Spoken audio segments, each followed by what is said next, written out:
It's 5 minutes with me.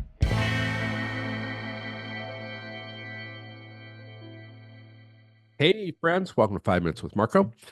We are in week 2 of a 3-week sub-season about teenage brains.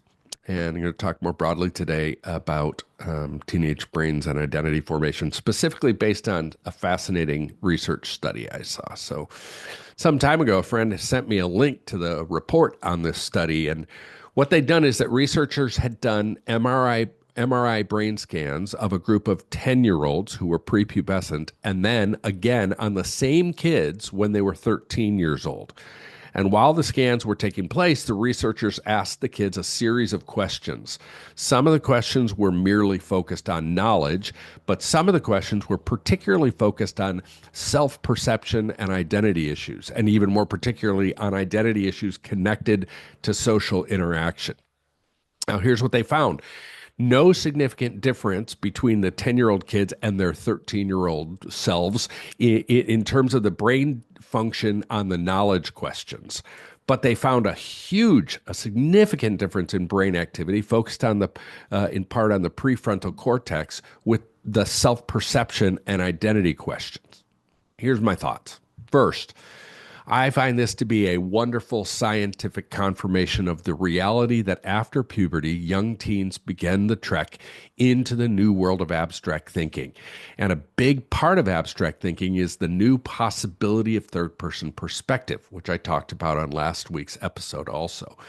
In other words, young teens, unlike their preteen counterparts, have the ability to view themselves and other people and objects and issues from another's perspective. This new third-person thinking is rocket fuel to the adolescent task of identity formation.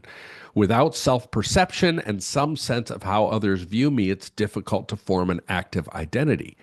Second, the part of the brain that was really firing when researchers were asking questions focused on self-perception and identity issues, the part where the difference showed up was the prefrontal cortex. And this is a big deal.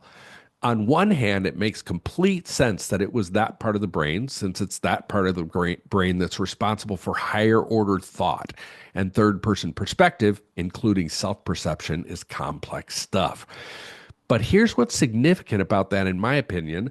The prefrontal cortex or frontal lobes are also the part of the brain that we've heard so much about in adolescence over the last 20 years. MRIs have shown us that the frontal lobes of teenagers are significantly underdeveloped, something we didn't know until MRIs helped us look at live, healthy teenage brains in action.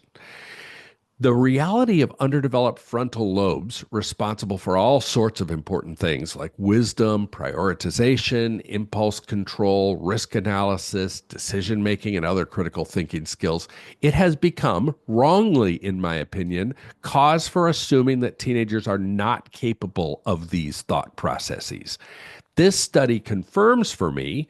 Sure, teenagers and particularly young teens are limited in their decision making, prioritization, impulse control, and so on, but they're not incapable and they are definitely not broken. Parents and youth workers, let's get those prefrontal cortexes firing. I'm convinced that other than the mysterious transforming work of God, frontal lobe development is about the most critical aspect of both faith formation and the move to adulthood. Hey, folks, quick little announcement. I hope you know by now that the main thing the Youth Cartel does is we offer a year-long leadership development program for youth workers called the Youth Ministry Coaching Program. I really believe it's a best-in-class coaching program. We've had 800 people go through it over the last 15 years. And I just see regularly in front of my very eyes, see people's lives and ministries transformed. So check out theyouthcartel.com and go to the coaching tab.